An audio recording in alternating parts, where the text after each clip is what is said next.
কোনো অনুষ্ঠানে দাওয়াত গ্রহণ করতে কিংবা কাউকে দাওয়াত দিতে খুব ভালো লাগে। এখন মানুষ এতটাই ব্যস্ত হয়ে উঠেছে যে দাওয়াত ছাড়া কেউ কারোর সাথে সাক্ষাৎ করাও হয়ে ওঠে না। আরিশ যখন অনেক ছোট ছিল তখন কারোর বাসায় যেতেও ভয় পেতাম, কারণ আরিশ তখন অনেক বিরক্ত করত।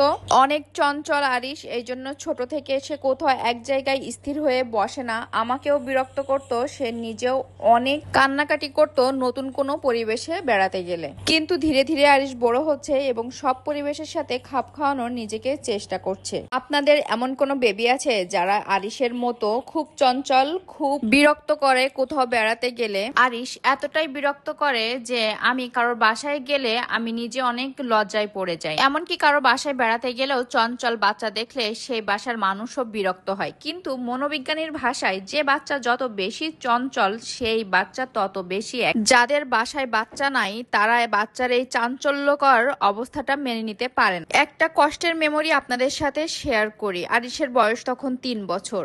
আরিশের এই চাঞ্চল্যকর অবস্থার জন্য আমার মানুষের কাছ থেকে শোনা লাগছিল ছেলেকে মানুষ করতে পারিনি। আসলে দু চোখ ভরে আমার পানিতে ভিজে গিয়েছিল, সেই কথাটা আজও ভুলিনি আমি। একটা 3 বছরের বাচ্চা মানুষ অমানুষের কি হয়েছে আমি বুঝি নাই, কিন্তু আমি ওই কথাটা আজও ভুলতে পারিনি। আমার কানের কাছে প্রতিনিয়ত ওই কথাটাই বাজে। একটা বাচ্চা জেদি হতে পারে, একটা বাচ্চা হাসি খুশি হতে পারে, একটা বাচ্চা মিশুক হতে পারে, কিংবা একটা বাচ্চা মানুষের সাথে না মিশতেও পারে। একটা বাচ্চা দেরিতে কথা বলতে পারে আর একটা বাচ্চা খুব তাড়াতাড়ি কথা বলতে পারে। কিন্তু এই ছোটবেলায় কোনো বাচ্চাকে নিয়েই জাজমেন্ট করা উচিত না। সময়ের সাথে সাথে ওই বাচ্চার সব বিহেভিয়ার আস্তে আস্তে পরিবর্তন হয়ে যায়। তাই আপনাদেরকে বলবো, ছোট একটা বাচ্চাকে নিয়ে কোনো মন্তব্য করার আগে প্লিজ 10 বার চিন্তা করবেন। এই পরিস্থিতিতে যারা পড়েছেন তারা ছাড়া কেউ এই বিষয়টা বুঝতে পারবেন না। আল্লাহ হাফেজ, সবাই ভালো থাকবেন। আবারও দেখা হবে, কথা হবে নতুন কোনো ভিডিওতে। সেই পর্যন্ত সবাই সুস্থ থাকবেন।